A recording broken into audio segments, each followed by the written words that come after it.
Hello students, welcome to Hindi Nation. I hope you all are doing well. आज हम पढ़ेंगे गद्य संकलन की शरणागत कहानी जो कि वृंदावन लाल वर्मा के द्वारा लिखी गई है। अगर आप मेरे चैनल पर नए हैं तो सब्सक्राइब करें और बेल आइकन को ज़रूर दबाएं ताकि मेरी आने वाली वीडियोस आप तक पहुंच सकें। तो चलिए शुरू करते हैं। इस कहानी की शुरुआत रज्जब से हुई है। रज्जब शरणागत कहानी का मुख्य पात्र है। रज्जब जो कि कसाई है, अपना रोजगार करके ललितपुर लौट रहा था। साथ में उसके द्वारा कमाई करीब 200-300 की बड़ी रकम और उसकी पत्नी भी थी। रास्ता काफ़ी सुनसान था और बीच में ही उसकी पत्नी की तबीयत खराब हो गई, जिसके कारण उसने ये तय किया कि मुड़पुरा गांव में रात भर के लिए रुक जाए, क्योंकि बैलगाड़ी किराए पर करने में ज़्यादा खर्च आता।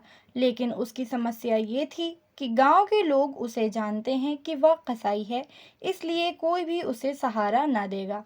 उसने अपने व्यवहारियों से यहाँ रात भर के लिए जगह देने के लिए याचना की, लेकिन सभी ने उसको सहारा देने से इनकार कर दिया।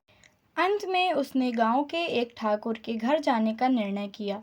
ठाकुर का छोटा सा मकान था। गांव के लोग ठाकुर को डर के मारे राजा कहा करते थे। परेशानी का मारा रज्जब उसी ठाकुर के घर अपनी बीमार पत्नी को लेकर जाता है। ठाकुर के पूछने पर रज्जब उसे अपनी परेशानी बताता है और रात भर के लिए 2 हाथ जगह देने के लिए प्रार्थना करता है। ठाकुर के पूछने पर वो ये बताता है कि वह कसाई है, जिसे सुनते ही ठाकुर नाराज हो जाता है। तब रज्जब कहता है कि जब किसी ने जगह नहीं दी तो राजा की शरण में आया हूँ। अंत में ठाकुर ये कहता है कि अपनी चिलम ले आओ और अपनी पत्नी को लेकर हमारी पौर के एक कोने में पड़े रहना। ठाकुर ने ये पूछा कि कुछ नफ़ा हुआ है, तो रज्जब ने कहा बस पेट के लायक कुछ मिल गया है, और रज्जब अपनी पत्नी के साथ वहाँ सो जाता है।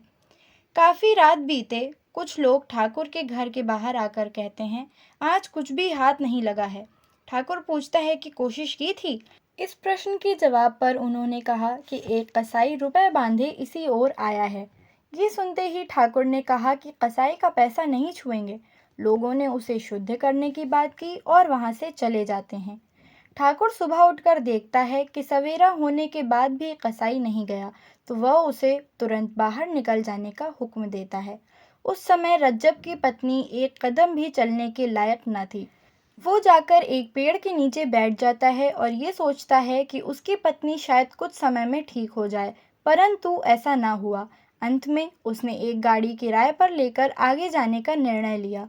बड़ी मुश्किल के बाद उसे एक छोटी जाति का व्यक्ति अधिक किराया लेकर ले जाने के लिए राजी हुआ, परंतु पत्नी की अधिक तबीयत खराब होने की वजह से रज्जब को दिन भर इंतजार करना पड़ा।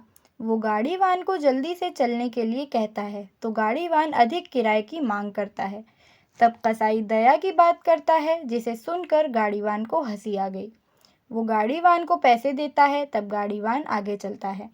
कुछ दूर चलने के बाद संध्या हो गई। रास्ता काटने के उद्देश्य से रज्जब ने बातचीत की पहल की और गाड़ीवान से पूछा कि गांव यहाँ से कितनी दूर मिलेगा।